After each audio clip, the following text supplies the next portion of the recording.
This episode of The Casual is brought to you in part by Squarespace. For all your website needs, Squarespace delivers it in an all-around package to help you build a beautiful, integrated online presence. Talk about low-hanging fruit, super low, I know, but it's time and it needs to be done, and why not The Casual? I'm your boy Reggie Casual, and this is Versus, where we put two brands, designers, styles, collections, or anything in the world of fashion against each other, giving you the pros, cons, and letting you decide who comes out on top. Today, it's the Nike Off-White collab versus the Nike Fear of God collab. Yes, like I said, it is this time. This is one for the ages. Not really, it's not, but people might get their feelings hurt though. So without further ado, hit that intro.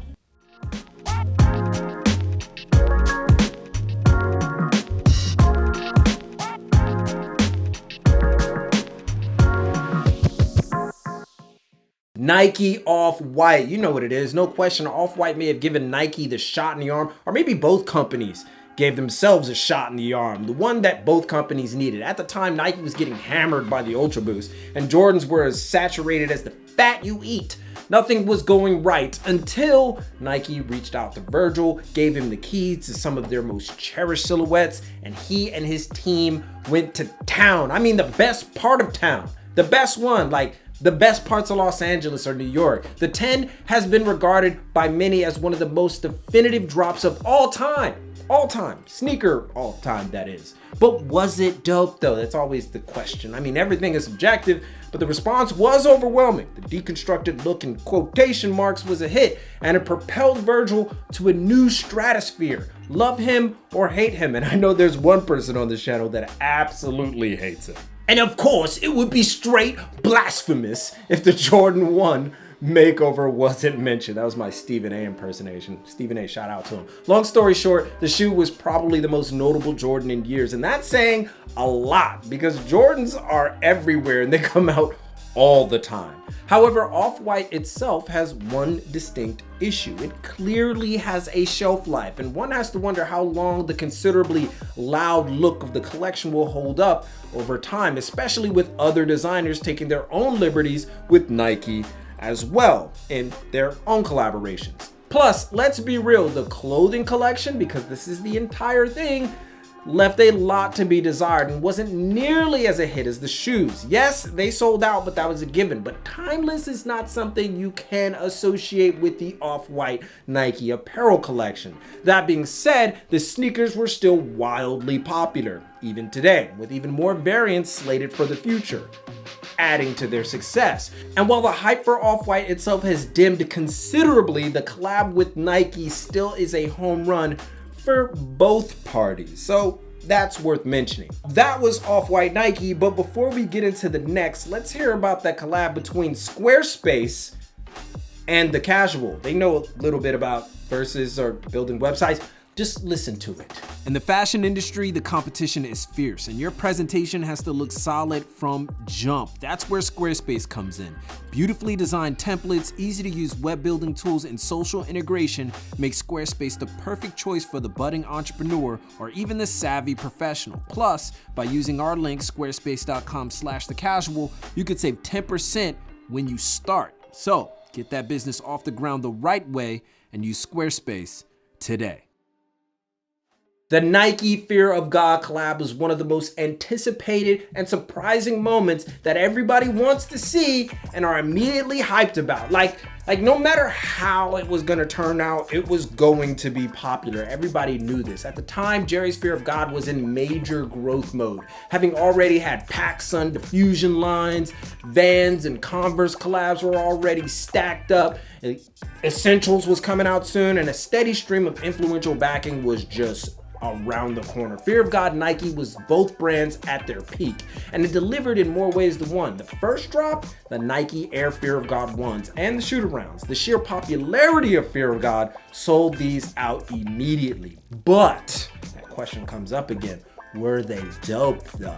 The consensus was divided. The tack taken by Jerry was to make completely new silhouettes for the most part, opting to not use Nike's cachet of popular sneakers to hinder the vision.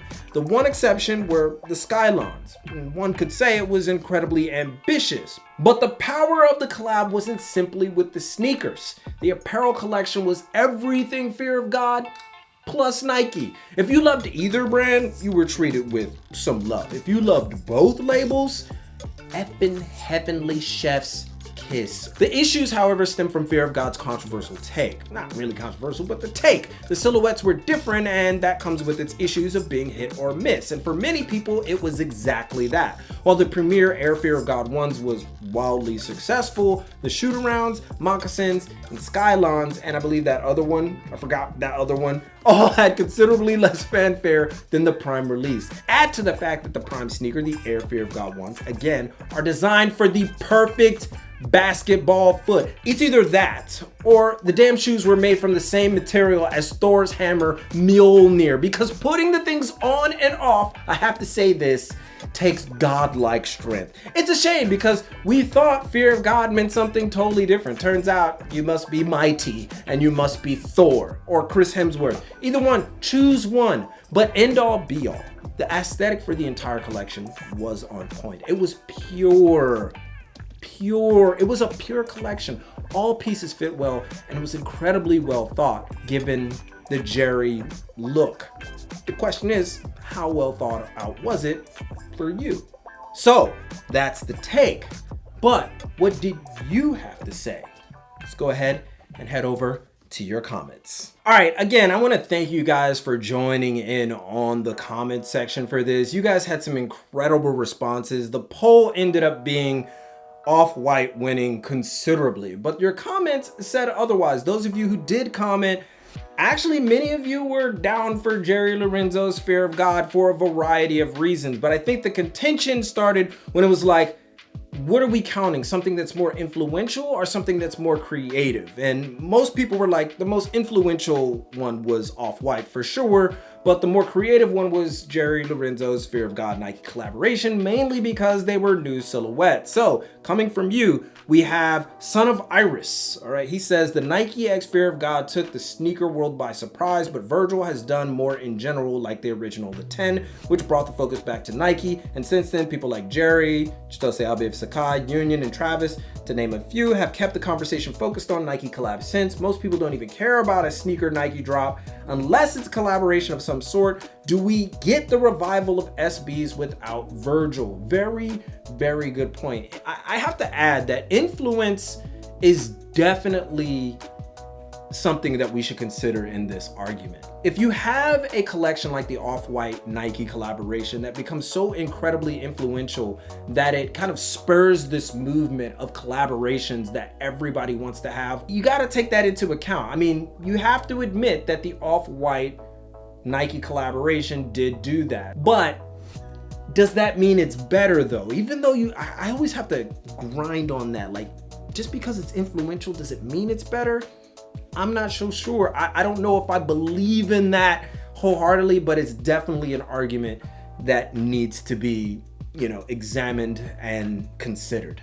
Aaron M says, in my opinion, both collaborations are eccentric and their reputations allowed for a huge following. Although Off-White is the one to talk about right now, I see that Fogg's, the Fear of God's, offering brings more to the table. I see it in the sense that Off-White has made it so that their pieces would be the statement piece, but with Fog, it doesn't have to be the piece that your outfit has to revolve around.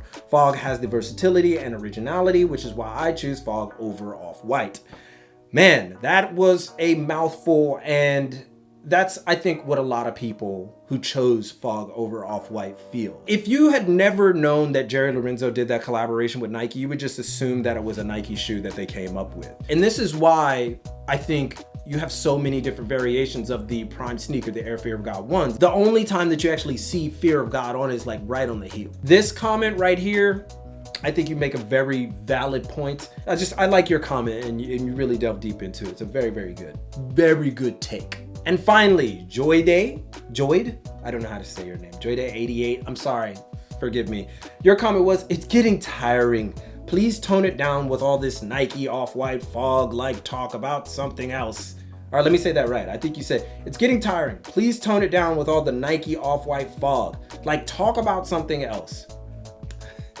Joy Day, I don't know if that's how I'm saying your name. I'm not trying to be funny, right? I'm not trying to be funny. I might be sounding like I'm trying to be funny. Check out some of our other stuff. Like, if you check out the brand stuff that we've done recently, we talk about brands, up and coming brands, talk about brands that people don't know. As always, we're trying to always push the envelope, but we're also trying to include everybody into the conversation. So that's just my message to you. You guys are always down to criticize us for anything if you think that we need to do something better. So we also, we welcome those comments as well. So thank you very much for that. So that's the end, but it's still up to you. You got a lot more discussion to take in. Write in the comments who you got, and be sure to get in on the next versus poll on our YouTube community page and on Twitter. We might release it on Twitter as well. You could be next to showcase your thoughts. Give a thumbs up if you like the video. Follow on Instagram for the latest from Japan and beyond, as well as contests and giveaways. And if you can, support on YouTube or Patreon by becoming a member to get overtime and more. But most importantly, keep it locked right here for all of your info on international street fashion and culture from Tokyo. It's your boy, and keep it casual. Yoroshiku onegai shimasu. And I'll see you guys on overtime. Some of you on overtime.